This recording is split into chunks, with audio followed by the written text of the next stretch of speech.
I'm even using a ban on your Facebook account to push away confronting my shit. Quote, it's not working, so you cannot answer in any experiential way, so I will not ask for help. My the new Facebook account that I started got banned because they thought I was impersonating myself. So she's saying, so that you have the context, she's saying that the banning of that account helps her resistance, because it can't be answered in any experiential way, so why even bother for help? Then she says, I found today the quote I was thinking of for many days now. It's from a contemplative outreach founded by Christian priest Thomas Keating. Here's the quote. The regular practice of contemplative prayer initiates a healing process that might be called the divine therapy. The level of deep rest accessed during the prayer periods loosens up the hard pan around the emotional weeds stored in the unconscious, of which the body seems to be the warehouse. The psyche begins to evacuate spontaneously the undigested emotional material of a lifetime, opening up new space for self-knowledge, freedom of choice, and the discovery of the divine presence within. As a consequence, a growing trust in God, a bonding with the divine therapist, enables us to endure the process. Which, by the way, that speaks to awareness as the foundation. He's using the word God. But that speaks to what I'm saying is that resting as awareness and the recognition of awareness is really critical for the deeper realizations. This is not just about inquiry. So I like this. And he's saying that in that deep awareness, or that recognition of God, as he says, that we start to access some of the more unconscious stuff. And that's totally in alignment with KI.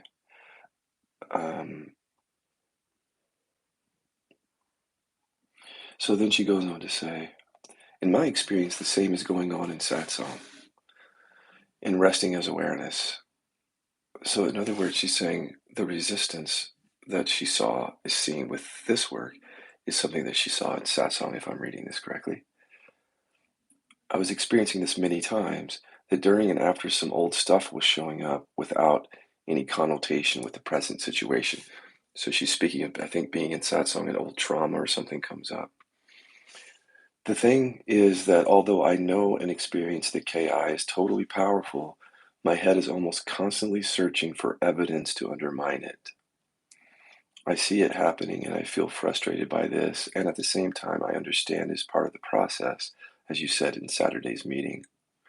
I can't wait to start the training because it is not easy for me to inquire by myself.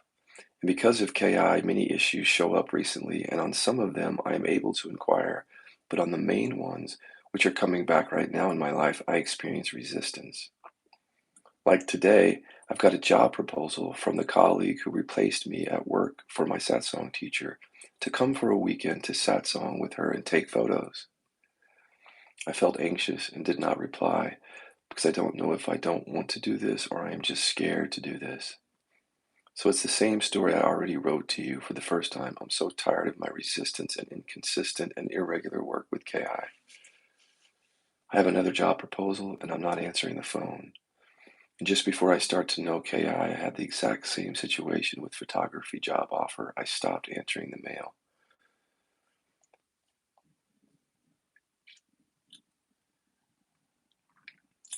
The resistance is definitely part of the process. I think you already know that. I'm not going to give specific inquiries here to do. I'm going to contact the person directly because the inquiries that I would give this person are really germane to her experience and they don't really apply across the board. But I just want to talk about this first. The first thing is at this point in the game, when I see people who are resistant, it's just par for the course. I mean, when she says, even though I know KI is powerful, I'm finding every reason I can to undermine it. I mean, I've been called every name in the book by trainees and clients when they're looking on their own and the resistance comes up.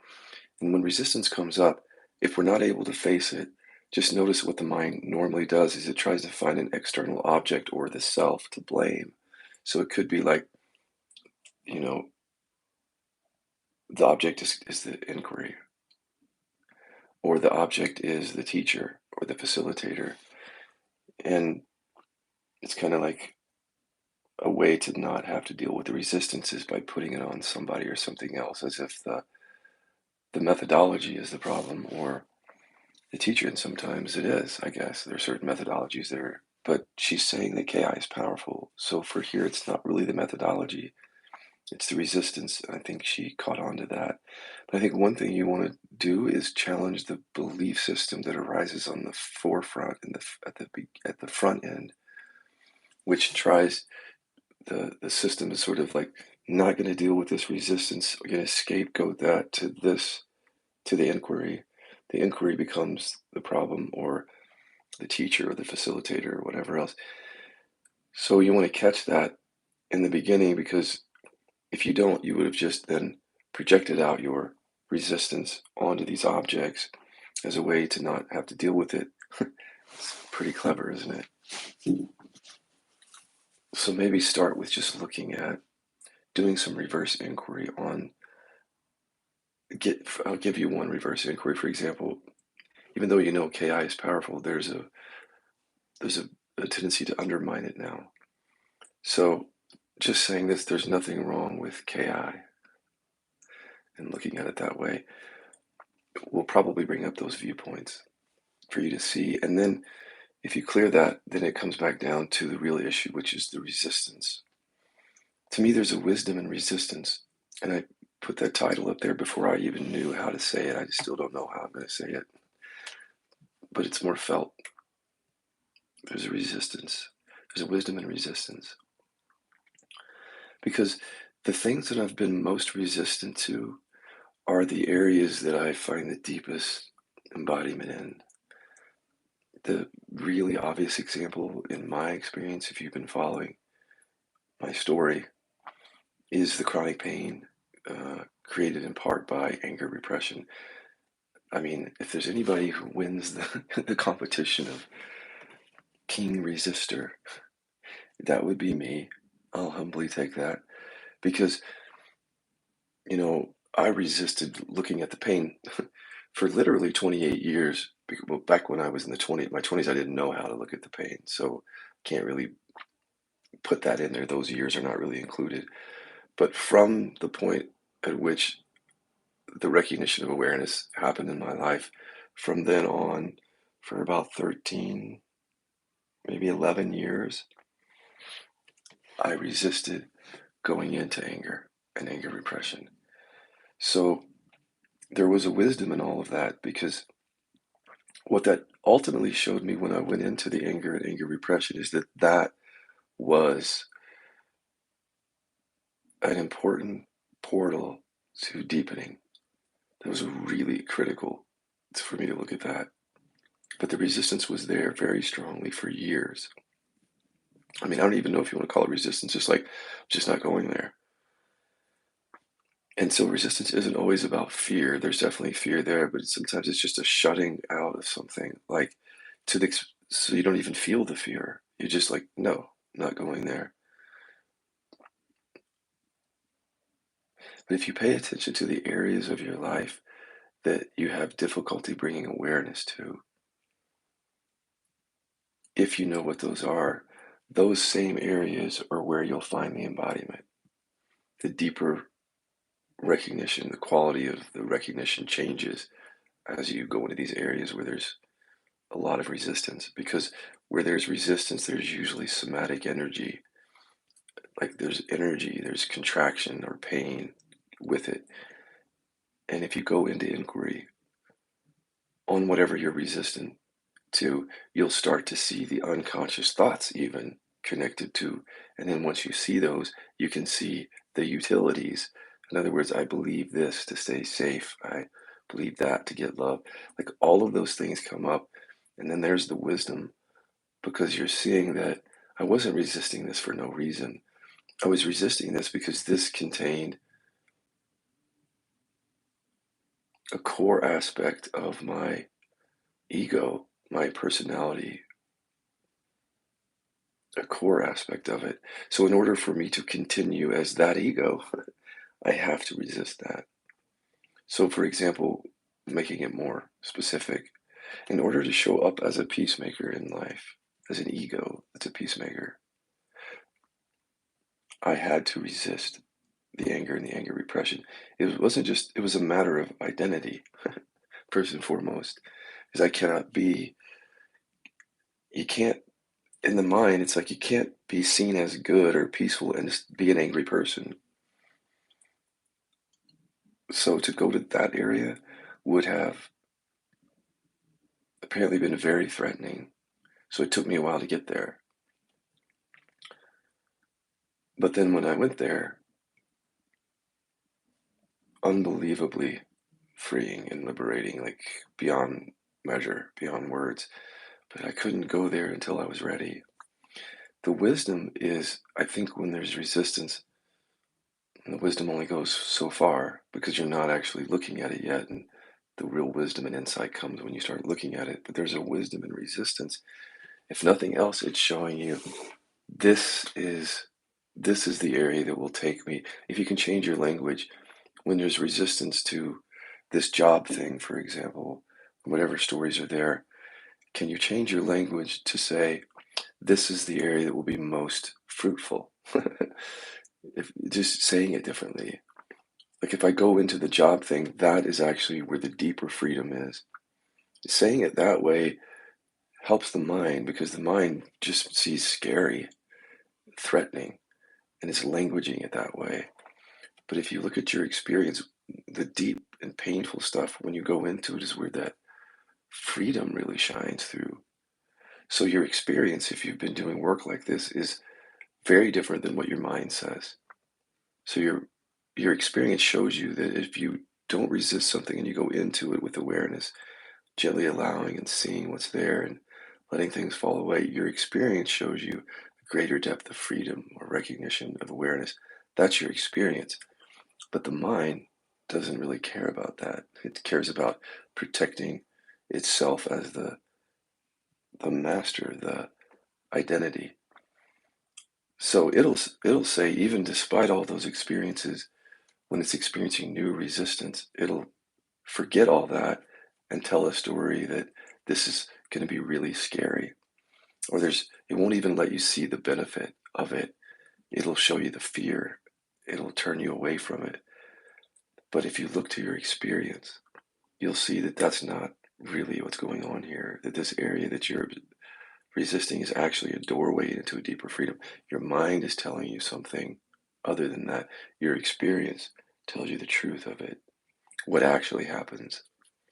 So before I went into anger repression work, my mind just either wouldn't go there out of resistance, or if I would start to go there, there was some fear there.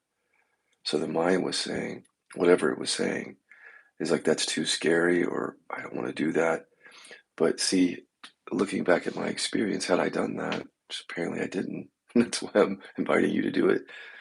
If I would look back at my experience, the addiction that I experienced and the shame and this trauma and that trauma were doorways into a deeper recognition. That's my experience. But then my mind would say, when I would go into anger repression, that doesn't matter. What's real here is that this is scary and that there's no reason to go there. I can't go there or whatever. I don't want to. So the mind usurps it, um, usurps your actual experience. Like it tells you a lie. The thing is, though, if there's resistance, it's very difficult to barrel through it. Like, and I don't think people have a lot of success with that. Like trying to force yourself to look at something where there's a lot of resistance. So using KI on the resistance. And so I'm going to send this person some specific KI tools on resistance. But when you just do inquiry on the resistance, you're dealing with the front end thing. So don't go into like don't go into something that you don't want to go into because of resistance. Don't go there first. Go to the resistance. And in some teachings they'll say just be with the resistance, like feel it, see it. But resistance, like trauma or repression, is really unconscious. It's if it were fully in awareness, like they're proposed, then would it really even stay around? So you have to dig a little bit to see the thoughts and feelings and sensations around the resistance. And that's what KI does. It provokes those things up so you can see and rest with them. Like if I'm sitting at satsang and I know that there's a trauma that I don't want to go into, I'm resistant. Um, or sitting anywhere and I have that experience, I'm just not going to be able to go to the trauma. The resistance is a wall, but I could go to the resistance and inquire into that. But when you're sitting in awareness, that's what I'm saying, sitting in awareness. The idea is that by just being with my resistance, somehow all that's going to melt away naturally, and then I'm going to be able to go to that area. But if you can see that a lot of resistance is unconscious, then that's not going to make a lot of sense because the resistance has to do with utility, partly. So if there's a program there that doesn't want to be seen through, like I'm unlovable, that's not happening by itself. There's a payoff. So with utility inquiry, when we ask, what do I get out of believing I'm unlovable? We see the utilities. Utilities might be something like, this is how I get love in the world. I protect myself with this story. I survive with this story. There's resistance right there. See that? Resistance isn't happening in a vacuum. It's at least in part due to these beliefs that we need. We need this belief in order to survive. So then what KI does is it invites you to look at utility around the resistance. In other words, what do I get out of, here's a good start, what do I get out of resisting going into this area? What do I get out of it? And you might likely see that you protect yourself. It feels threatening, so it feels safer not to go there. But don't just think about it, like see those thoughts. See them as thoughts coming and going, and feel the energy with each one of them. Let it all be. If you just wait around for this resistance to fully show itself to you in awareness, you may be waiting a long time because so much of it is unconscious and embedded into these utility thoughts.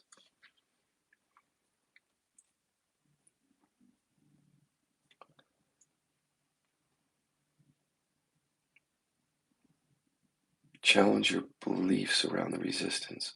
What are you believing about going into a certain area? What fearful belief systems are there? And then reverse those. That's another thing. Just reverse each one of them and look. Because again, it's pretty unconscious. It's just, resistance is like a stopping. That's what it is. Sometimes it's so unconscious that all you really know is that I'm not going there, or that you just notice that you don't go there. It may not even be where you actually hear and feel the resistance. Sometimes there's just such a pushing away of something that it's just like, stop, don't. So that's unconscious. So just resting with that from awareness, you're not likely to tap into all of that because the mechanism behind the stop is unconscious. Words, pictures, feelings, and sensations that aren't conscious to you yet, pulling them up. The wisdom of resistance. Work with someone. This person is moving into training so that they're going to be highly supported by me and others. But if you're left on your own, you may want to work with somebody first because the resistance, there's probably a really cool quote here that I could put, but nothing comes up. Well, the Einstein quote, you can't fix a problem with the same mind that created it. If your system has created resistance, you're not going to be able to get through that by thinking about that. It's the same mind that created the problem can't get out of it by thinking about it. So their inquiry is because in inquiry, you're not thinking about it, you're seeing it.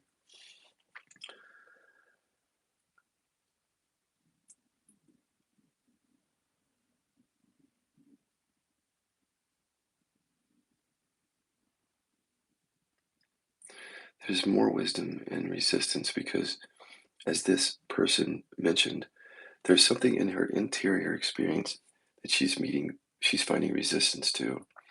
And but all of the thoughts, feelings, and sensations in our interior experience have correlates out in the world, in the so-called physical world. So when she's having difficulty answering the call for job offers, that's not just happening by itself in the external, so to speak, world. There are corresponding correlates around this thoughts, feelings, and sensations. So the part of the wisdom is resistance. And resistance is just, even if you don't even know what's going on in terms of resistance, watch how you move in the world. Watch when you don't answer the phone. And this person's already caught on to this, but watch how you won't go into a social situation. Watch how you're afraid to go on a date. Watch how you feel paralyzed when it comes to creating art that you used to love to do or whatever. Watch your behavior in the so-called external world, the world here. And then when you see the stop happening, and that's pointing, there's wisdom there. It's pointing you to go back to your interior experience and look at that, to untangle yourself from that within, so that then the body and mind can then move without here in the external, so to speak, move more freely into those areas. But there's a wisdom there because we can only bump up against these stops in our life. We can only do that for so long before an incredible amount of suffering starts to happen for us. So it's just example for the job thing. If my body and mind is continuously not answering the phone or sabotaging that in certain ways, unfortunately or fortunately, that brings about a great degree of pain in life. So the pain then can become a motivator to want to look at your interior experience more directly. But that's where you're also going to counter the resistance right there. So you move into KI around the resistance once you get into your interior experience. So using the wisdom of the resistance in the world, noticing what you're afraid of and where you don't go and what you can't do and you feel sabotaged around, watch those areas. Even if you have to journal it, like I notice that when my family comes over, I get really quiet. There's an external thing, like like in our relative world, something that's happening. But that's not happening in a vacuum. It's happening in part because of what you're believing here in your interior experience, but you may not be able to access it because it might be a core aspect of your personality ego. So maybe being quiet, for example, helped you survive very difficult situations so that your modus operandi is in the company of others, you go quiet to shut down, to protect self. But you might not know any of that. All you might know is that they come over and I go quiet. That behavior has wisdom in it. It's pointing you back to your interior experience to see what is it that I'm believing here that makes me shut down. It could just be that your personality, that you just like being quiet or solitude. That's not what I'm talking about. I'm talking about shut down as an example. And then, so finding that behavior in the external relative world, and then what are the correlates to that? What am I believing going into that? And then right there, you'll encounter the resistance, perhaps.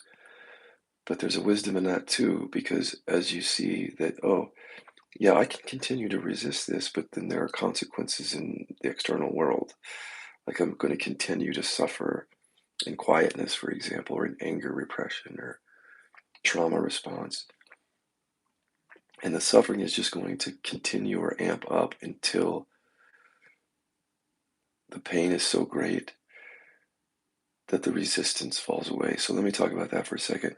When the pain is great, it becomes more and more difficult to resist something because it's so incredibly painful.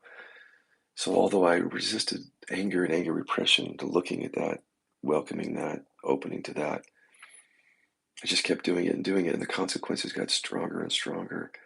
The physical pain manifested. The pain was so intense and affected so many areas of my life, my external life, work, relationship, everything, that whatever resistance was there just started to break down naturally because it felt like almost life and death in a way. It's like if I don't look at this pain is going to overtake me and have me committing suicide or whatever else. So pain, if we're not experiencing enough of it, we might still have the luxury of resistance, and I think that's a clunky way to go about it. Just wait until you get in a lot of pain. But I did it, so it does work. It's just that there's a lot of suffering in it. So if you can have more insight around it and see, look, I don't have to wait till this pain gets great enough. I can see what's going on in my external world, this relative reality, and I can see that it correlates to something into my interior experience.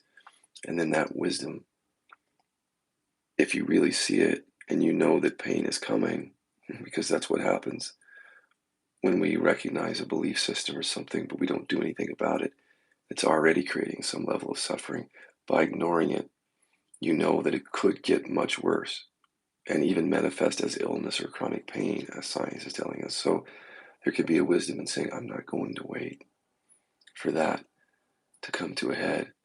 I'm going to look at it now, knowing that if I don't, that's where the pain is. So you can't lose either way. You're either going to catch it through the wisdom of seeing it and look at it, or the pain is going to get great enough where it's like resistance is much less to deal with because the pain is so much more.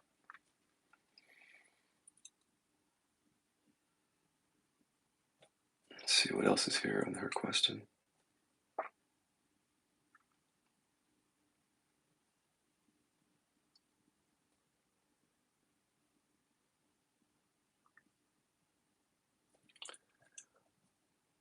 Yeah.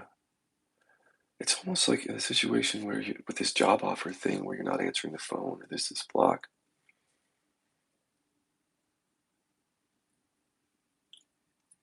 It's like, who would you be? The Byron Katie question, who would you be without that story? And if you just sit there for a moment, if I didn't have that, and if I wasn't blocked around this, and I just didn't keep doing this thing, what would I be or who would I be? And there's like an unknown. If you look, I mean, you might have some thoughts about it, like, oh, then I would be able to work or whatever. But if you really sit with that, that can feel scary because it's unknown. See, at least when you keep operating on the same stories, you know that, oh, well, I believe this or I am that. So when this continues, that's familiar. I know. And the pain and suffering is familiar. But when you sit for a moment, like, who would I be without the thought, whatever the program is, that I can't work, whatever, who would I be without that? If you take that question, that Byron Katie question, very directly, and just sit here for a moment in presence without the thought, see what comes up. Because it could be a matter of like an unexamined fear around the unknown. And so that's a specific inquiry for that. But just to dispute or dispel this fear might help you abide more in awareness. But if you don't know the fear is there, you won't know to go to it. So that question, who would I be without the program that I cannot work, or whatever the program is?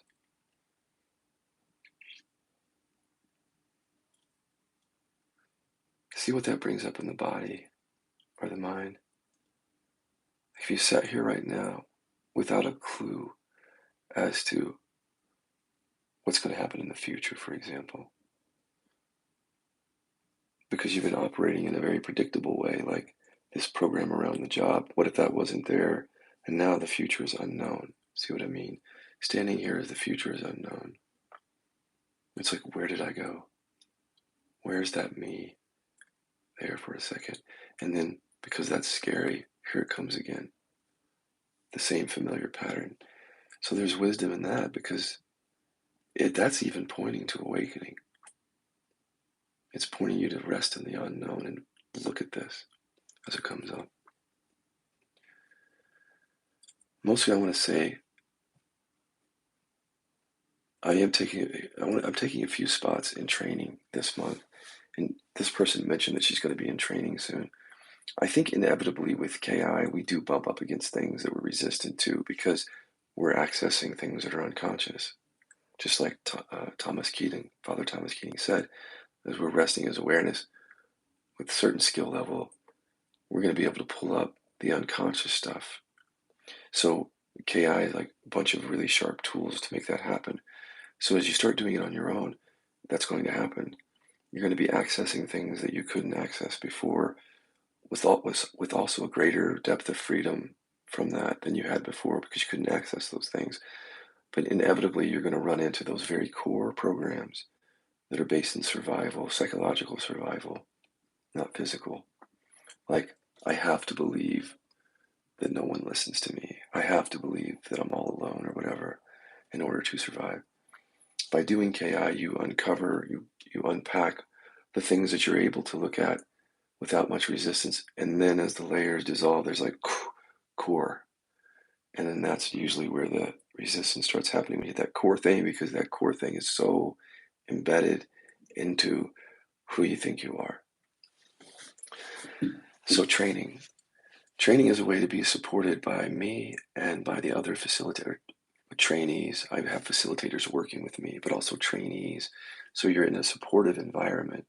So you're learning KI and your skills being built like never before, which is great. But then the resistance gets helped because someone else is holding the space for you, able to take you through those areas and also training you to be able to do it to work with resistance.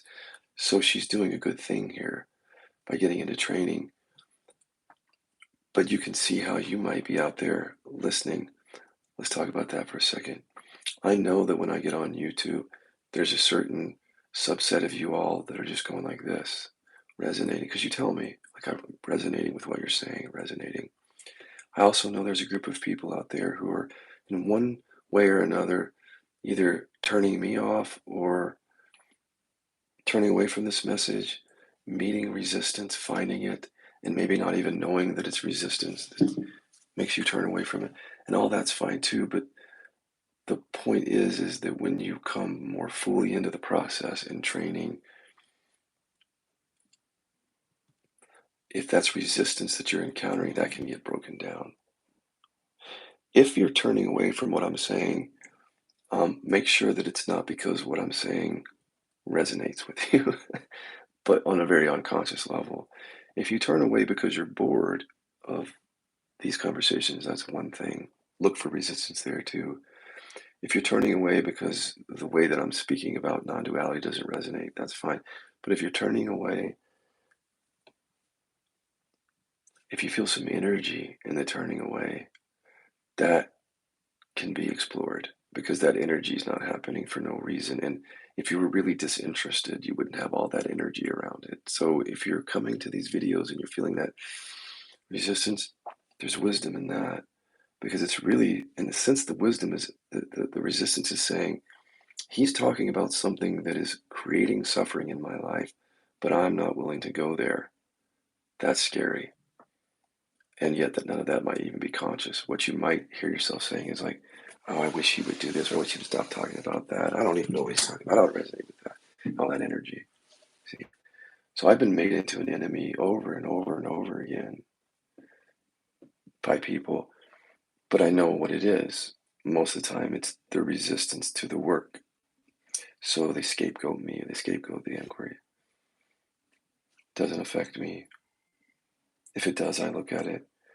The point being, see the wisdom in all this. Like, don't fall prey to like these very surface stories that just sort of scapegoat people, or just like where we lie to ourselves and say, "Oh, I'm not going to listen to him," because when what it's really about is that I'm saying something that's very threatening on some level, even if you're not aware of it.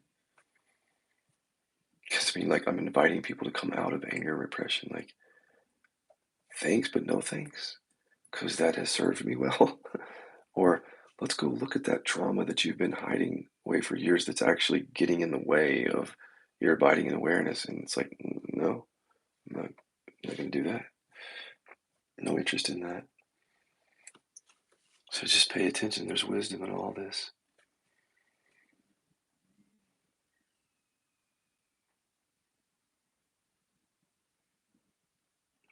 Especially if you see a pattern. So here's another thing to look for. Because this person mentioned that she feels the same resistance in satsang, if I'm reading this correctly. So people come to this work and they'll be resistant. They'll go certain level of depth and there's a resistance. And there can be scapegoating like, Scott, you're a whatever, or this work is this. And that might be actually a good discernment. Maybe that's true for you. But a lot of times it's not. It's coming from a trigger, coming from resistance.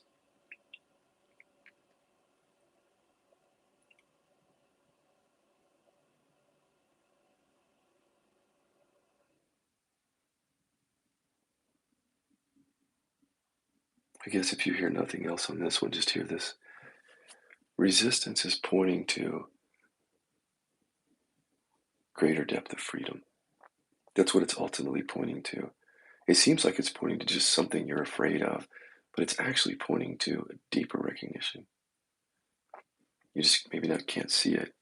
Because when I was considering working with anger, it was like, no, I did not see it as the doorway to a greater depth of freedom, but my experience. So that was my mind. My experience when I went actually into the work was a greater depth of freedom. So the anger repression was always a doorway to greater depth of freedom. Mind can't see it. Experience shows it. All right, I am going to send some inquiries to that person. If you have a question for me that you want me to talk about, I won't be doing experiential work much on here, but I will be pointing to it and talking about that. If you have any questions or you want me to talk about something, email me at